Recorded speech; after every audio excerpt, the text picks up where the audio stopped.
Okay. So, Spider-Man 2. Spider-Man 2, I felt, is one of those sequels that Prevailed over the original? Yeah, the first is better than the first, I felt. And I didn't know if it was going to be.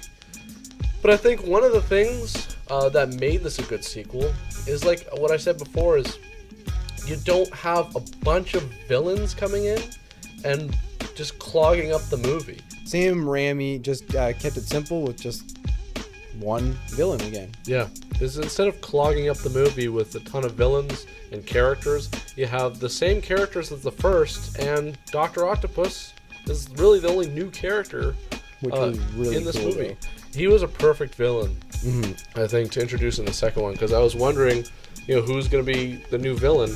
So I always liked Dr. Octopus because he kind of almost felt kind of like, sounds weird, but kind of like Spider-Man in a way, in the sense that he can like crawl up buildings and go wherever he wants to go, basically. Spiders and octopus both have 8 legs, so very similar in that sense. And that also is like it is actually a little bit of symbolism because Peter actually felt a closeness with Doc Ock. He really, like, before he became Doc Ock, Dr. Octavius, he actually was they were both interested in each other, and they were very similar in both their ideas as, morals and ideas for science.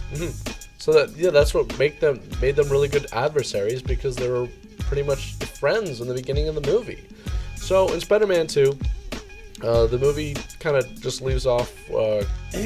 Is it like a few years after the first one? I think. Yeah, it's him he has adjusted to becoming Spider-Man. He's taken on the responsibilities, but the thing is that he's having money problems with his personal life, which is kind of unfortunate because he has to save people. But the thing is, he still needs to eat.